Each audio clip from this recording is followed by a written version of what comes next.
everyone, my name is Donna and I am a third grade teacher at a magnet school in Alabama. Today I'd like to show you some of the activities that we're doing with fractions in my third grade class. We have just finished equivalent fractions and we will be going into comparing fractions on Monday. We've currently been out on a Mardi Gras break for the whole week and teachers had a work day Thursday and Friday. So to finish up with equivalent fractions, I found a free fun activity on Teachers Pay Teachers. I can link it down below for you. It's called Fraction Avenue. These are the directions. They look like this. So the kids will have this copy and it's got 8 houses on it, and then they have to read through the directions and complete the houses. So it says 1/8 of the house is for sale. So they would draw like a for sale sign in the yard. There are trees in the front yard of 1/2 of the houses. 2/8 of the homes have dogs outside. You can see a person in 1/4 of the windows.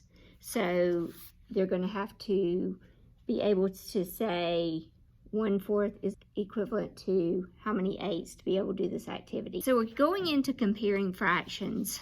We are a Common Core state, and if you don't have this book, if your state is a Common Core state and you don't have this book, it's called the Common Core Mathematics Companion, and this is where the standards are actually decoded for you.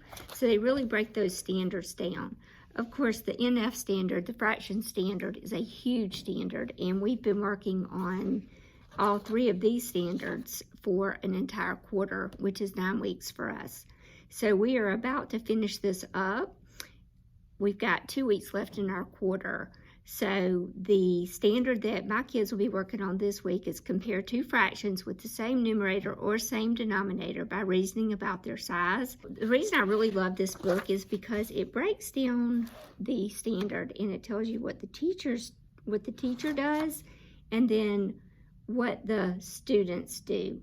And it also has a whole section on addressing student misconceptions and common errors that they make. NF3 is our standard. Comparing fractions. So we do use the Ready Math program, and we also use the iReady Math computer side of that as well. This is just one of our tools that we use for math, so it looks like this. Now I tear these out for my students versus having the big books and keeping them in their desk, just because the covers tend to get torn. So what I do is I tear these out for my kids. I staple and hole punch them, and then they keep them in their binders so that when we're ready to work on these packets, they'll just get them out of their binder and bring them down. Another thing that I like to do is I like to give my students their own anchor charts. These are the math planograms by Amy Grosbeck, I believe, and I can link these below. This is the uncompleted one. So I will make one as well and have it on my board, and then students will be completing these with me, and I give them a sheet protector and they keep these in their binders to refer back to. I do want to share a couple things that I use with my kids with fractions. I have these little fraction strips. These are fraction bars, and they are from Lakeshore. So it starts out with the blue hole. It looks like this. And then it breaks it down into halves, which we do in 3rd grade. We do halves, thirds, fourths, 6, and 8s. Those are the denominators that we work with. Some of these pieces do get small, and we have to make sure that we keep up with them. So many years ago when I got these, I numbered these for my students. My students have numbers that they go by all year, and they all have number 8 written on them. That way, if a piece is found on the floor, then we know exactly where this one belongs. And then the other thing I have is the fraction circles. So they're not just seeing them in bars, but they're also seeing these fractions in the circle. And these are like almost like a fun foam. And again, these are numbered. This is number 2. So all of these would have the number 2. And I just keep these, I think these are like little Ziploc bins. I keep these in for my kids, and again, they're numbered, and then they can keep their pieces. Now this tool is one from Lakeshore, and these are just write-on, wipe-off fraction number lines.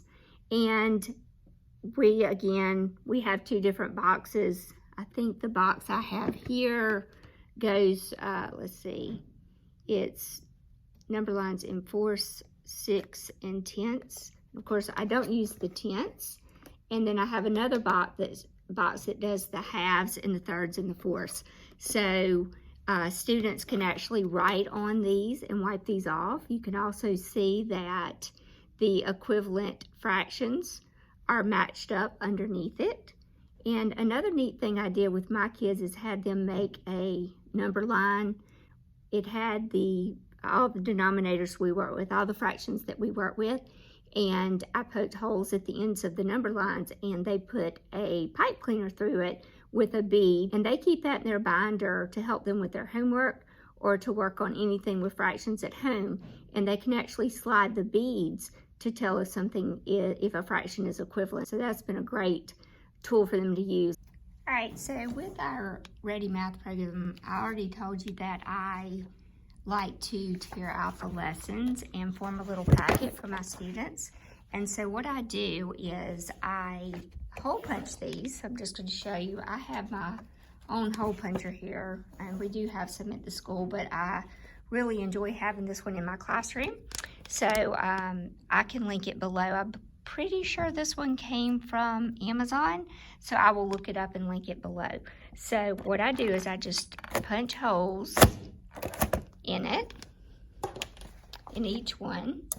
And then if you don't have this little baby right here, you need to invest in one. This is a Swingline Optima Grip electric stapler, and this will save you tons and tons of time when you get ready if you have to staple packets or anything like that.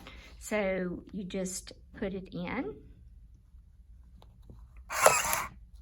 And I usually staple these booklet style for my kids so that they can just flip it like a book instead of having to flip it with just a corner staple where they have to flip it back and forth the whole time.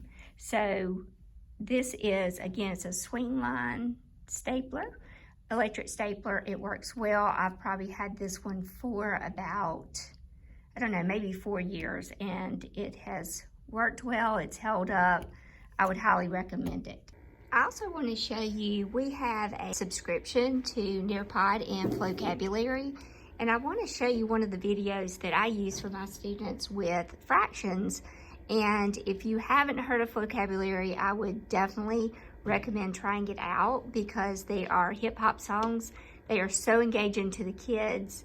You play it just a couple times, you'll have them singing along, and it uses that academic vocabulary that they need. Just check it out. Here we go.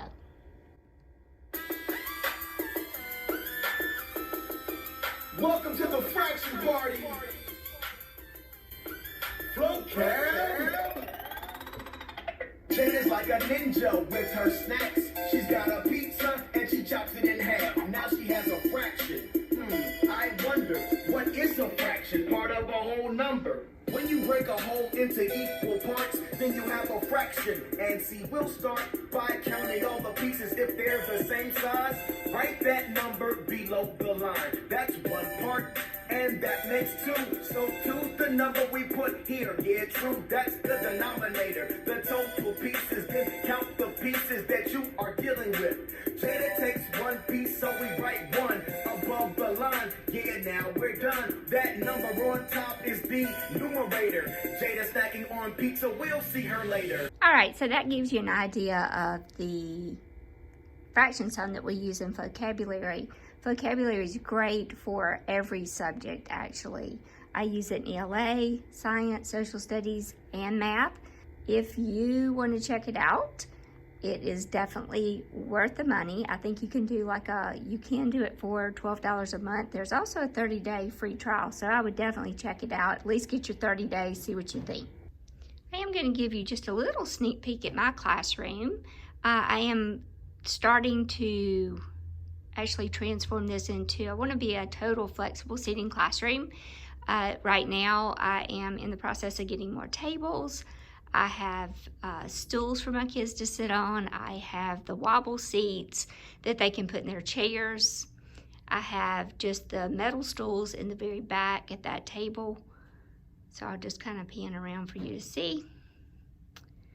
Please don't look at my desk. It is a teacher work day, so I have been working very hard today trying to get everything ready for Monday. I also have these 4 wobble stools that I got from Amazon. And what I do right now, since I have not a full flexible seating classroom, is I do rotate these so different tables get to use these every day. And that's worked well. So they know their day, they know when they get to use them. But hopefully, I do have a couple Donors Choose projects out there that I am hoping to get funded, and that's going to help me out a whole lot with my flexible seating. So I'll do a full classroom tour at a later time. I'd like to get my flexible seating in place before I do that. We're doing a science kit right now. We're talking about life cycles. And so we have crawfish right now. They like to stay in the dark. So let's see, I think I have 3 in this one. And there's 2 hiding under there together. So let's see, that's 3, 4, 5. That one's very, very light. 6, 7, 8. There's a baby one in there as well. And this is part of our AMSTY kit, our science kit that we use. We also did the butterfly life cycle and watched our butterflies from the larva stage to the adult stage. And we released those on the Friday before we got out. I've been teaching for 23 years and I still have the same passion as the day I started. I know that's hard to believe, but it's true. I hope that you'll follow my channel as I take you into my classroom and show you all things teaching related. Make sure you like, subscribe, and tap the notification bell. See you next time.